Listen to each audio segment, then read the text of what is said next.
Hello ladies and gentlemen of the internet, Fathead here, and today's video is for the old school gamers. And you young whippersnappers with your wireless controllers and your Xbox Ones! Oh god, I'm showing my age. This is the first of our Throwback Thursday videos that we'll be putting up once a month, so keep your eyes peeled for a fresh one each month. If you didn't catch the title, this is Doom, a classic FPS, one of my personal favorites, and first shooter ever played. I'm sure many of you had the same experience, so without further ado, let's get started. The game's development began in the later part of 1992, with John Carmack writing the game engine. That's right, one guy wrote the engine for Doom. Imagine if they tried that nowadays, it wouldn't happen. People would go insane. But alas, it was a simpler time when games weren't multi-billion-dollar blockbusters, and they were still fun, damn it. Now the game's graphics, by today's standards, look quite primitive, but they were mind-blowing for their time. Not many games had the varying textures and room sizes that Doom had. It had many improvements over the previous title, Wolfenstein 3D, including full texture mapping on all surfaces, varying light levels, and, as dull as it sounds, different ceiling heights. But here's the weird and fun fact. The game's not truly 3D. It's represented internally on a 2D plane, and the height is added separately. It's an ingenious way to keep the game running smooth on those old computers. The game hasn't forgotten the adventure seekers out there either. Gives you stats for the whole level of what you found, and for all you speedrunners, there's your target time. See? Something for everyone. Now difficulty in this game determines one thing and one thing only. The enemies. Dictates how many there are, how much damage they do, and sometimes where they are in a room. But more isn't always better. I mean, yeah, it makes it harder to survive, but it can come with some really interesting results. Like friendly fire. That's right, he didn't care that his buddy was standing in front of him. I was in line of sight, and he was going to keep on shooting. And you can have imps fight other imps, soldiers fight imps, anything fight anything as long as they're hitting each other. It's a hilarious little system.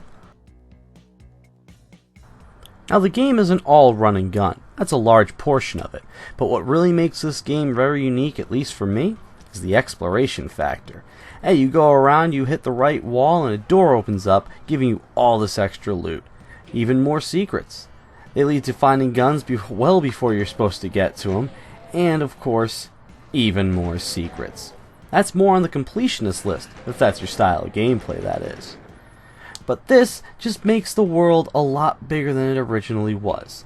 What started as a small hallway now turns into this big open world that you're running around finding things in. And you can waste a hell of a lot of time doing that. I know I have. The title for the game was straight out of a movie called The Color of Money. It's an old pool hall movie starring Tom Cruise.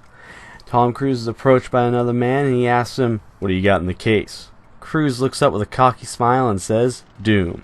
John Carmack wanted that and the resulting carnage from the game to be how they presented it to the industry. And speaking of carnage, this is 1993. The amount of violence in this game was actually kinda high up there. We're pretty desensitized to it now, but I mean, look at this. Slow motion replay. You can see the guy's ribs. The demon's face just blows out, and I'm pretty sure you can see this guy's stomach or spleen right there. Whoa.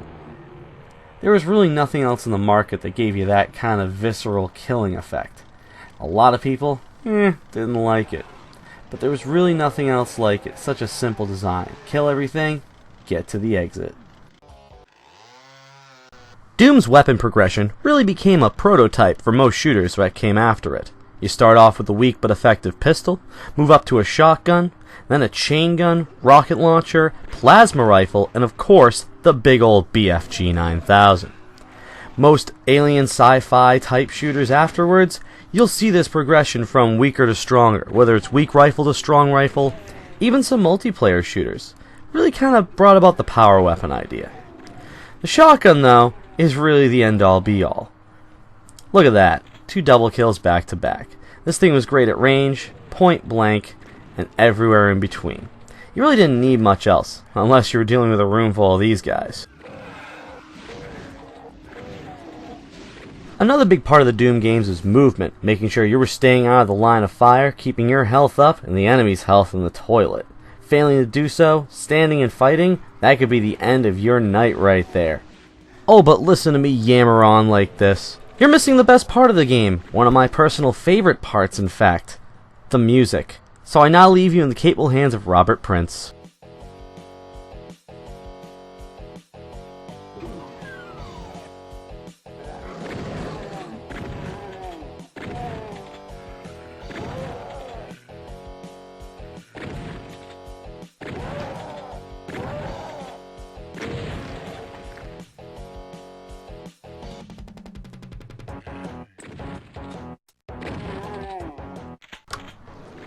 The digital musical stylings of Robert Prince, the man who gave us the great music for this game. It just works. When I was younger, these tunes would be stuck in my head for days, weeks even. I'd hum to myself all around town, even in school, and got some kind of weird looks. But they fit so well. Heavy metal, pulse pounding, lots of enemies, perfect scenario. But it wasn't always the heavy metal. Sometimes you'd have very quiet, creepy ambiance music, and you didn't know what was waiting for you around the next corner. This game really got my adrenaline pumping back when I was a kid. But hey, I was 8. What do you expect?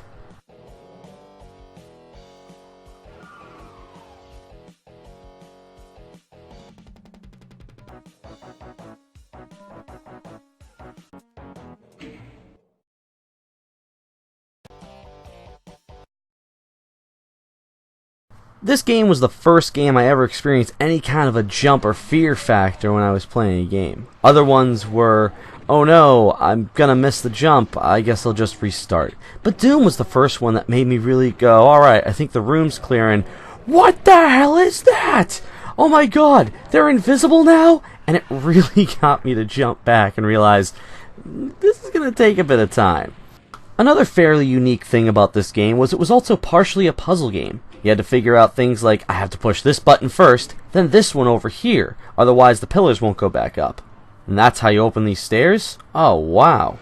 Figuring these things out wasn't exactly a cakewalk at times. In fact, you spent a fair amount of time in your first playthrough just walking around figuring it out. Now the game had a very come and get it attitude. You want this key card? That's nice. You're gonna have to deal with a room full of these guys.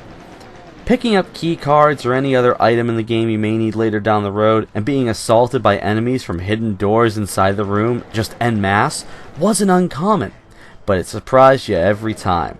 Because you're thinking, the game can't be this much of a jerk. It'll let me have this one thing one time, right? Wrong. This game was playing you as much as you were playing it. Now, on top of being inspired by movies like Aliens and Evil Dead 2, this was also inspired by a Dungeons & Dragons campaign that the developers were playing at the time. And if you think about it like an almighty DM running the game instead of a game engine, then all these monsters popping out when you pick up key items isn't that much of a surprise, especially if you've played a D&D campaign before with a vindictive DM.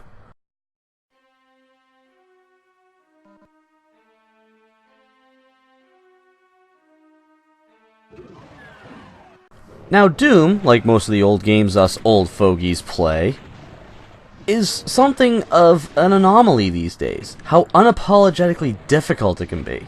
I know Dark Souls really hit that mark very well, but this game was really the, I'm tough, what are you going to do about it? Shut your candy ass up and beat me. The game was a bit of a labyrinth, having to find key cards, not knowing where everything went. You were wandering the level aimlessly, 20, 30 minutes sometimes before figuring things out. And the game never said, hey, you might need this. Check over here. It simply said, play me, beat me, and then we'll talk.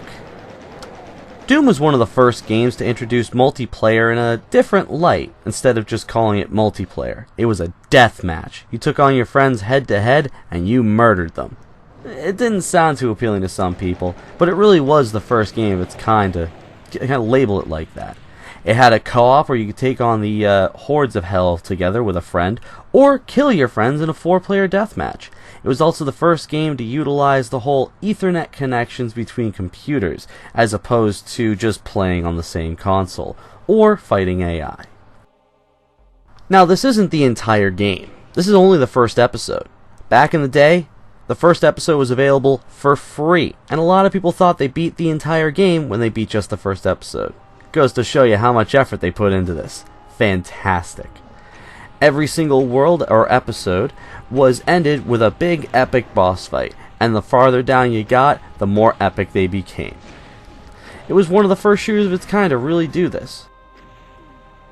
The rest of the game was available via mail order only. You had to pay for it to get it, but a lot of people did.